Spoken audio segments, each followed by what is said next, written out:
हे बघा, रात्रीचे घड्याळामध्ये 2:30 वाजले आणि आमची रात्र कशी गेली। मिस्टर मस्त इथे सूम झोपलेले आणि खाली आपला लाडू मस्त रेल्वे बघतोय, मस्त खेळतोय।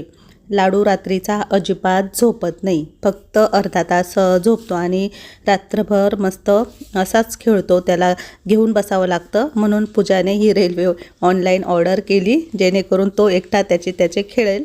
तर किती छान मस्त खेळतोय बघा तो।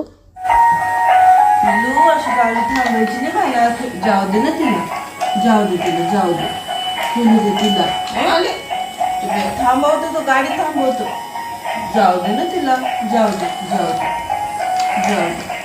लहान बाळ आहे ना, सकाळी दिवसभर झोपतं आणि रात्रीचं आहे ना झोपतच नाही। तर आपल्या लाडूचं पण तसंच आहे, रात्रभर तो झोपत नाही, त्याला फक्त खेळायला आवडतं। त्यामुळे मग पूजाची पण झोप होत नाही रात्रीची, म्हणून तो आता इथे मस्त आता रेल्वे बघतोय। रेल्वे जशी जशी फिरते गोल गोल, तशी तशी त्याची मानसुद्धा फिरते बघा। आणि खूप छान वाटतं त्याला असं खेळायला। तर रात्रभर राहुल घेतो कधी कधी त्याला, कधी पूजा सांभाळते। आणि रात्री त्याचा आवाज पण बराच असतो, खूप गागतो, खूप ओरडतो तो, कोणाला झोप येत नाही त्याच्या आवाजामुळे। तर असं काही त्याचं सध्याचं रुटीन चालू आहे। तर रोजच रात्रीचा लाडू आहे ना असाच खेळत राहतो आणि आपल्याकडे इकडे आलेला आहे। तर तुम्हाला दाखवते, रात्रभर त्याचं असंच असतं। शेवटी आम्ही कंटाळलो आणि त्याला झोळी बांधली एका साडीची। तर बीम आणि एका दरवाजाला आहे ना अशा प्रकारे छोटीशी झोळी बांधली आणि त्यामध्ये त्याला टाकलं। तर बघा कसा भामट्यासारखा बघतोय। आणि बराच वेळ मग मी त्याला झोका दिला, नंतर मग तो मस्त झोपी गेला। आणि हे बघा किती क्यूट स्माईल करतोय, किती छान दिसतोय ना। मग त्याला झोपवलं झोळीमध्ये, पण फक्त अर्धा पाऊण तास झोपला तो, खूप जास्त वेळ काही झोपला नाही। आणि पूजाला पण मग मी झोपायला सांगितलं, तिला बोलली की तू पण झोपून घे। रात्रीचे घड्याळामध्ये 3 वाजत आलेले होते हे बघा। आणि मग मी त्याला दिवाणवर झोपल्या आहे ना असा झोका देत होती। आणि अधूनमधून तो रडायचा उठायचा, अशीच आमची संपूर्ण रात्र गेली। झोप तर काही झाली नाही, पूजाची पण नाही आणि माझी पण नाही। शेवटी सकाळचे 6 वाजले होते, दिवस उजाडला होता आणि सकाळी आज लवकर उठायचं होतं ना, कारण घरामध्ये आज कार्यक्रम होता। आणि हा बघा आपला लाडू आता मस्तपैकी झोपलेला आहे। सकाळचे आता 7:30 वाजले, आंघोळ वगैरे माझी झालेली होती। म्हटलं चला आता आचार्य येणार होते म्हणून कलशाची स्थापना केली। आपल्याकडे स्वयंपाक करण्याआधी ना अन्नपूर्णा म्हणून कलशाची स्थापना केली जाते आणि नंतरच मग मोठ्या स्वयंपाकाला सुरुवात होते। तर कलश स्थापन केला तिथेच बाहेर एका कोपऱ्यात आणि पूजा वगैरे करून घेतली। त्यानंतर आता इथे तांदूळ काढलेले, सुरुवातीला तर आचारी भातच करतात। म्हणजे बरेच जण म्हणतात की भात शेवटी करायचा, पण काही म्हणतात भात पहिल्यांदा करायचा, पण आमच्याकडे भात पहिल्यांदाच करतात। आणि बाहेर आहे ना मोठा मंडप टाकायचा होता, कारण सध्या थोडंसं ऊन पण वाढलेलं आहे। मागच्या वर्षी ना मंडप नव्हता, म्हणजे आम्ही कधी मंडप टाकलेलाच नव्हता याआधी। पिल्लू सकाळी सकाळी कशाला उठलं बाळाला तू? तुला काय काम आवलायचे का बाळाला? तू लातली झोपला नाही भो, आणि आता सकाळी उठला, झोपुकल।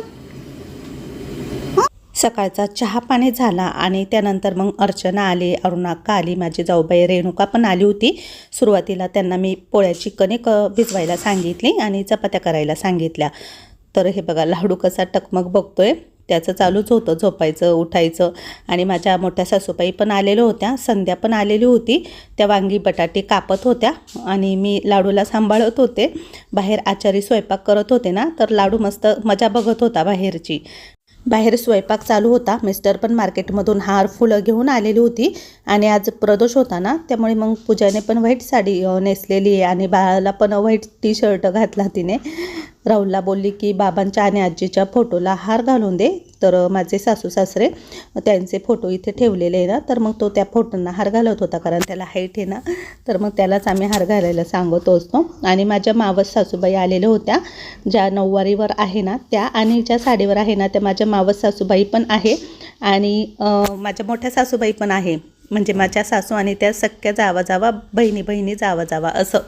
तर आई पण आलेली होती, आई आली तर लाडूला घेऊन बसले आणि लाडू भोवती मग आपली अंशू सई सर्वच येतात, त्याच्याशी खेळतात।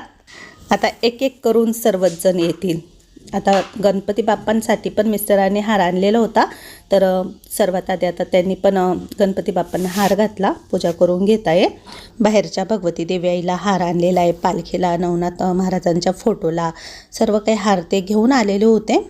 आणि इथे आता आहे ना रवा चाळण्याचं काम चालू आहे, तर गोड रवा बनवायचा होता ना, त्यासाठी सर्व काही तयारी चालू होती घरामध्ये पण.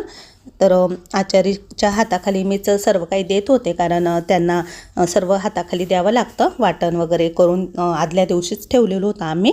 कोथिंबीर, कढीपत्ता सर्व काही स्वच्छ धुवून दिलं आणि इथे ओट्यावरती स्वयंपाक चालू आहे. तर आता ओट्याला आहे ना फरशी वगैरे लावलेली, पण थोडीशी सिमेंट वाळू पडलेली आहे बांधकामाची, पण आम्ही सकाळी स्वच्छ झाडून घेतला आणि त्यानंतर मग इथे स्वयंपाकाला सुरुवात केली. तर मी पण त्यांना थोडीशी मदत करू लागली स्वयंपाकामध्ये, कारण मोठ्या मोठ्या भाज्या करायची मला सवय आहे. पहिले सुरुवातीला आहे ना आम्ही आचारी सांगत नव्हतो, त्यावेळेस मी 200-250 लोकांचा स्वयंपाक करायची, तर मला मोठा स्वयंपाक अजून येतो करता, पण आता घरात पण बरीचशी कामं असतात, त्यामुळे मग मी आचारी सांगते. तर इथे ना आता रवा भाजताय आणि मी सर्व काही मसाले, आता आपले जे घरगुती मसाले आहे ना ते सर्व काही काढून देते त्यांना, विचारून काढते, कारण त्यांना अंदाज असतो ना मोठ्या भाजीला किती मसाला टाकायचा. आणि घरगुती मसाले म्हटलं तर आपले मसाले बऱ्यापैकी तिखट असतात, नाहीतर मग रेडीमेड मसाले आणतात ना आचारी, तर ते जास्त तिखट नसतात, फिके असतात. तर आपल्या घरच्या मसाल्यांच्या भाजीची टेस्टच वेगळी असते. तर ह्या वर्षी बऱ्याच ताईंनी ऑर्डर दिलेलं आहे मसाल्यासाठी, तर आपले रोजचे मसाले चालूच आहे बनवायचं. तर सर्व मसाले मी एका मोठ्या गमिल्यात काढून घेतले. बाहेरून फक्त एव्हरेस्टचा मटण मसाला आणलेला होता, तो थोडासा टाकला आणि त्यानंतर मग घरात आली. आज आहे प्रदोष, तर आजचा दिवस बघा ना किती छान आहे. प्रदोषच्या दिवशीच पालखी येते आमच्याकडे. तर इथं मी महादेवांची ही नर्मदेश्वर लिंग आणलेलं होतं ना, तर मागच्या प्रदोषला पण मी महाशिवरात्रीला पूजा केली होती. तर आता इथे मी ना लिंगाचा अभिषेक करून घेते. तर नर्मदेच्या नदीमध्ये ना जे दगड असतात ना त्यापासून हे नर्मदेश्वराचं लिंग तयार केलं जातं. तर आम्ही गेलो होतो ना ट्रिपला, त्यावेळेस मी घेऊन आली, तुम्हाला या आधीच्या व्हिडिओमध्ये पण दाखवलं होतं मी.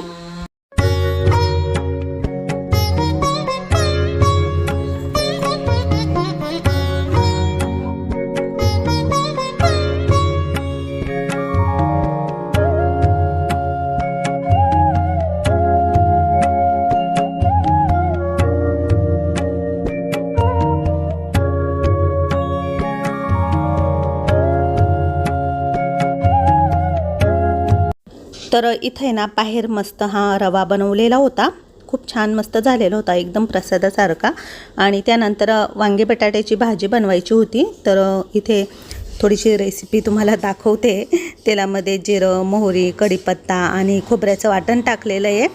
तर मोठ्या मोठ्या भाज्या करायला अवघड असतात, पण आपल्याला जर थोड्याशा टिप्स मिळाल्या तर आपण घरातल्या घरातही बनवू शकतो. आलं लसणाची पेस्ट, हिरवी मिरचीची पेस्ट टाकली आणि त्यानंतर मग मी जे मसाले काढलेले होते सर्व ते टाकले. तर वांगी बटाट्याची भाजी जी आपण लग्नामध्ये खातो तर तिला वेगळीच टेस्ट असते, तर ती जास्त प्रमाणामध्ये करतात, त्यामुळे मस्त लागते. तर सर्व मसाले तेलामध्ये छान असे फ्राय केले आणि नंतर मग यामध्ये थोडंसं पाणी टाकलं त्यांनी.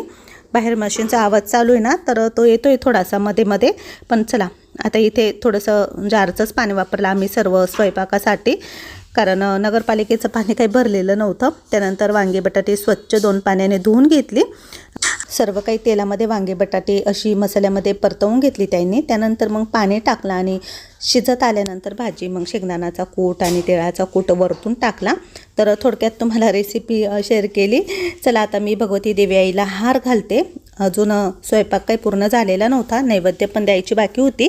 आणि हा बघा मंडप किती सुंदर झालेला आहे, म्हणजे चांगलं वाटतं आहे मंडप घातल्यामुळे, कारण दरवर्षी आम्ही काही मंडप घालत नाही, पण यावर्षी घातला तर खूप छान वाटतं. म्हणजे सावली झाली, नाहीतर मग उन्हामध्येच उभं राहावं लागतं आरतीला, आणि जवळपास आरतीला 2 तास चालते. आणि इतका वेळ उन्हामध्ये राहिल्यामुळे ना खालून पायाला चटके पण बसत होते मागच्या वर्षी आमच्या. तर आम्ही थोडंसं गार पाणी वगैरे टाकायचो त्यावेळेस, पण तरी पण चटके बसायचे पायाला. म्हणून यावर्षी आम्ही ना मंडप टाकला, कारण होळीनंतर खूप कडक उन्हाळा सुरू होतो आमच्याकडे आणि खूप ऊन लागतं आणि सर्वांना आरतीला उभं राहावं लागतं. त्यामुळे मग मंडप टाकला यावर्षी. पण आम्ही आता दरवर्षी असा छोटासा मंडप देऊ, म्हणजे सर्वांना सावलीत उभं राहता येईल आणि छान वाटतं कार्यक्रमाला, पण एक वेगळाच लुक येतो ना. तर चला आता भगवती देवी आईला इथे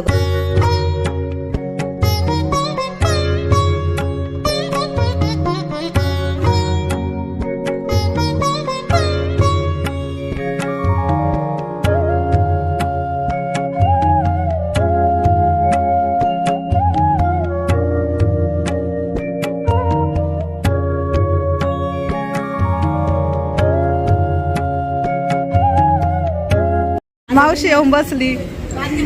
अरे वा, चला. हा, दाखवायचंय जा.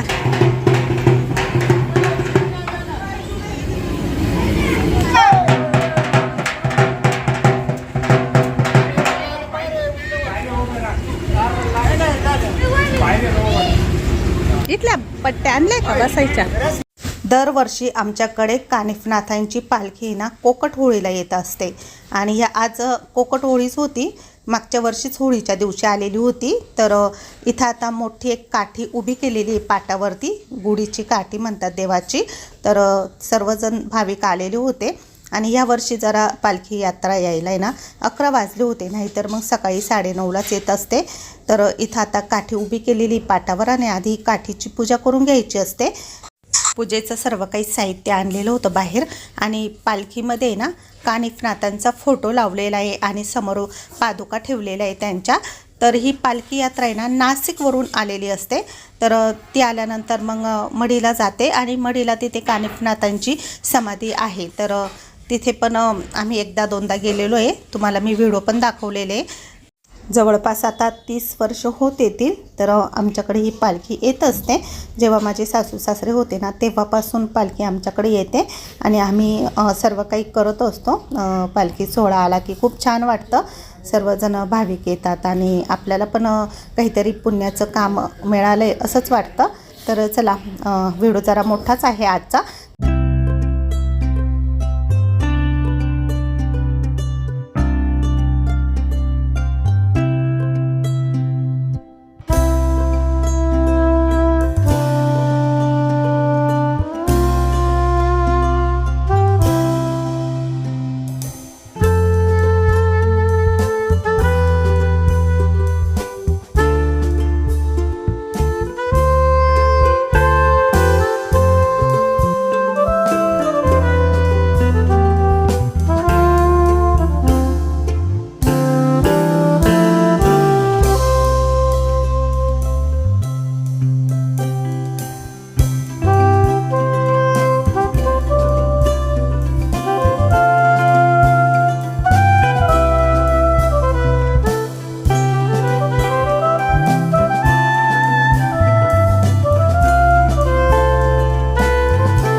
पद्मनाभ नारायण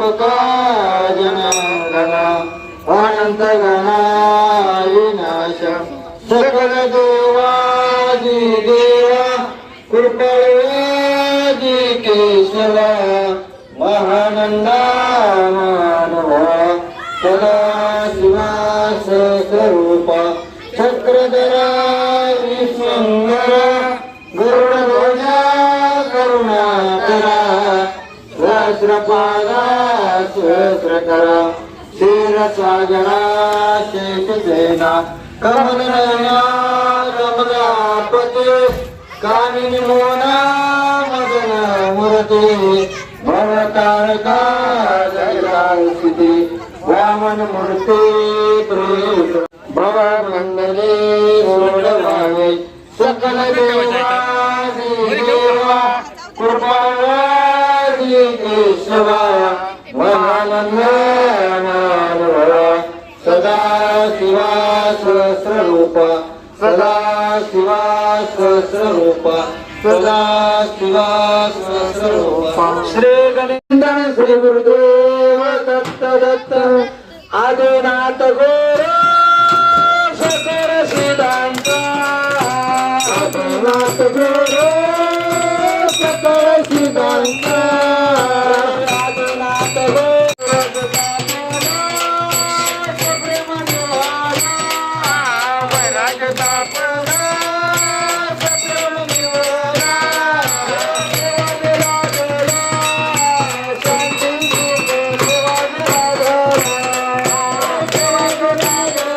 आता आरतीला सुरुवातच झालेली होती. तर हे माझे दीर आहे, चुलत दीर आणि माझी जाऊबाई आहे सविता, त्यांनी आरती घेतली. नंतर सागरदादा आणि अर्चना आले. तर मी लाडूला घेऊन उभी होती. लाडूला पण सर्व काही आरतीचा आवाज ऐकून खूप छान वाटत होतं. बाजूला ढोल ताशे हे वाजत होते ना, तर तो सारखा बघायचा. या माझ्या ननंदबाई आहे संगीताताई आणि त्यांचे मिस्टर, त्यांचे 2 छोटे छोटे नातू पण आलेले होते, नाती. तर त्यांनी पण आरती घेतली. सर्व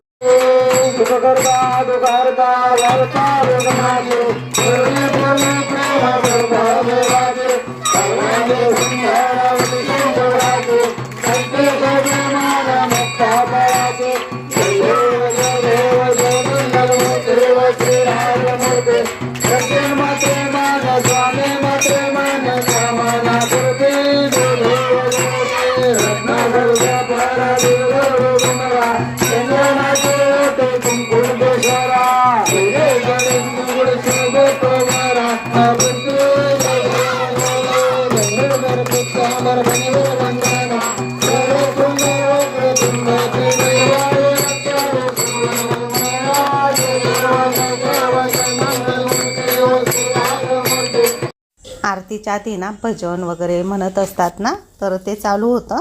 नंतर पूजाने आरती घेताच आरतीला सुरुवात झाली. हे पण माझे लहाने सासू सासरे आणि त्यांच्या आधी माझे दीर होते, त्यांनी आरती घेतली. नंतर मग जयाचे मिस्टर आले. जया काही आली नव्हती कारण तिला थोडंसं काम होतं, त्यामुळे तिला येता नाही आलं. त्यानंतर मग अरुणाकाने आरती घेतली. सर्वजण एक एक करून आरतीचा मान घेत होते. तर आरती 2 तास चालते ना, त्यामुळे मग बराच वेळ आरतीला सर्वजण उभे राहतात. आणि सर्वच माझी सासरची फॅमिली आलेली होती. माझ्या सख्या ननंदबाई अर्चनाताई त्या नाही दिसत आहे, कारण त्यांना पण यायचं नव्हतं, प्रॉब्लेम होता, त्यामुळे मग त्या नाही आल्या.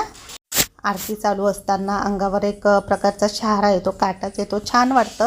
म्हणजे देवाचं सर्व अस्तित्व आपल्याला तिथे बघायला मिळतं आणि खरंच खूप छान वाटतं.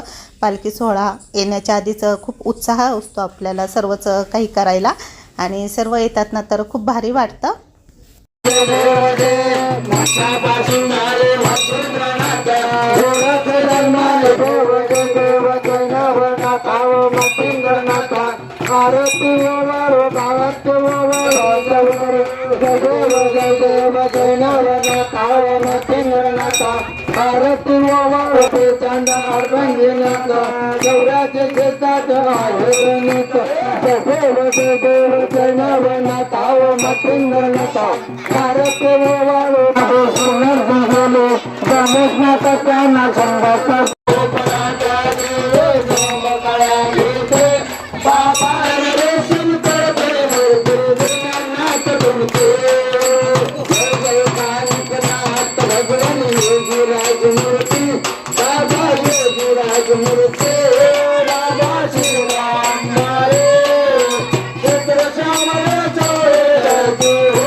हरे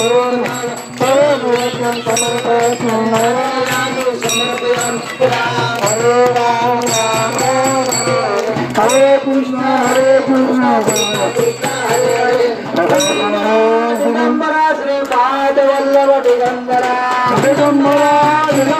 श्रीपाद वल्लभ दिगंबरा. पूजा ऋतूच्या सासूबाई पण आलेल्या होत्या, पण ऋतू आणि ऋतूचे मिस्टर काही दिसले नाही, कारण ते ना देवदर्शन करायला गेलेले 2-3 दिवसापासून, त्यामुळे मग ते काही नव्हते. तर सर्वांनी आरती घेतली आणि नंतर मग सर्वांना आरती पण दिली, सर्व देवांना, देव्याईला. त्यानंतर मग राहुलने प्रसाद वाटला, तर पेढे आणलेले होते प्रसादासाठी सर्वांनी, तर ते पेढे ताटामध्ये ठेवले आणि सर्वांना वाटायला सांगितले. तर अशा प्रकारे आजचा हा कानिफनाथ पालखी सोहळा खूप छान झाला. आरती झाल्यानंतर मग सर्व भाविकांना इथेच आम्ही जेवायला बसवलं आणि आपल्या लाडूने पण खूप छान मस्त दर्शन घेतलं. तर लाडूला पण यावर्षी सर्व काही बघायला मिळालं. वंदन करण्यास चिंतन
मामींना यायला थोडासा उशीरच झाला होता, तर त्यांच्यासोबत त्यांच्या नवीन विहीनबाई पण आलेल्या होत्या.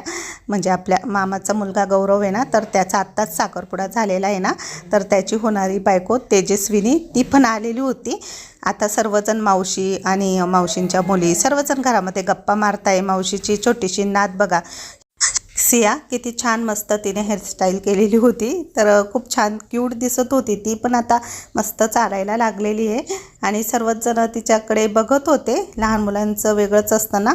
आपला लाडू मात्र झोपा काढतोय, आता दिवसभर झोपाच काढेल तो. आणि हे बघा सर्वजण आता आलेले होते, तर जेवायला बसलेले बाहेर. इकडे पण सर्व काही घरची फॅमिली बसलेली आहे. आजूबाजूच्या लोकांनाही पण आम्ही जेवायला आमंत्रण दिलेलं होतं, प्रसादासाठी बोलवलेलं होतं, ते पण आलेले होते. घरातली सर्व काही फॅमिली आता इथे जेवण करताय. शेवटी थोड्याशा चपात्या आहे ना कमी आलेल्या होत्या, तर आता इथे पुन्हा कणिक मळायला घेतलेली आहे. तर तेजू लगेच किचनमध्ये आली. तर आमच्या घरामध्ये नवीन सुना आल्यानंतर लगेच किचनमध्ये काम करतात. मी तिला बोलत होती की राहू दे, आहे बाकीचे करणारे, पण ती काही ऐकत नव्हती. तर तिने मग कणिक भिजवली आणि पोळ्या पण करू लागली ती. तर तिचा स्वभाव पण खूप छान आहे.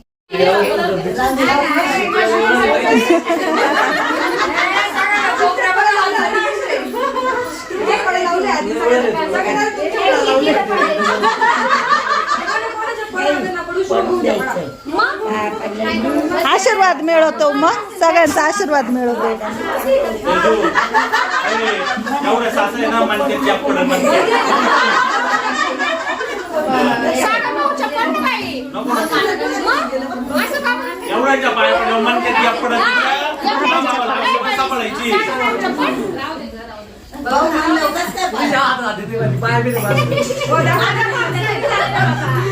पालखीमध्ये जे बाबा येतात ना, जे मेन बाबा, मोठे बाबा, ते काही यावर्षी आले नाही.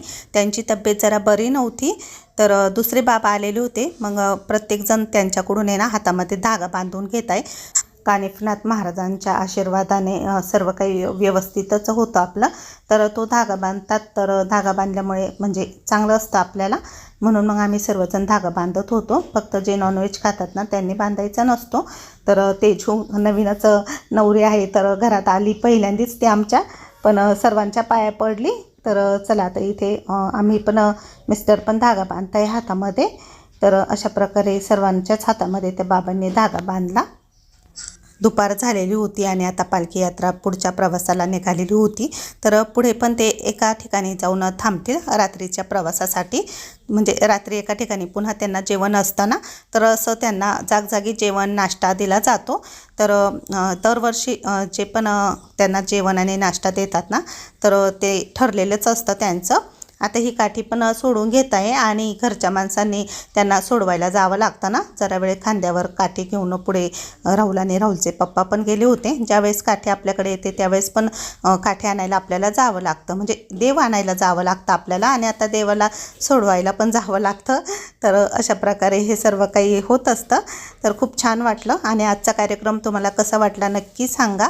तर कोकट होळीला आमच्याकडे कानिफनाथांची पालखी येते आणि आज आहे होळी. तर तुम्हाला सर्वांना होळीच्या खूप खूप मनापासून शुभेच्छा. तर चला आता पालखी निघालेली आहे आणि सर्वजण घरामध्ये बसलेले होते. बाकीचे सर्वजण वाढणारी मुलं आहे ना, ते आता सर्वात शेवटी जेवायला बसलेले. राहुलदादा जेवत होता पण जेवताच त्याला जावं लागलं पालखीला सोडवायला. सौरभ पण जेवायला बसलेला होता आणि बाकीची आमची घरची फॅमिली सर्वजण हॉलमध्ये गप्पा मारत आहे. मावशीन त्या थांबलेल्याच होत्या. आता हा व्हिडिओ इथेच संपवते. या पुढचा व्हिडिओ तुम्हाला लवकर येईल. पण हा व्हिडिओ आवडला तर व्हिडिओला लाईक करा, शेअर करा. पुन्हा भेटू. तोपर्यंत सर्वांना बाय बाय.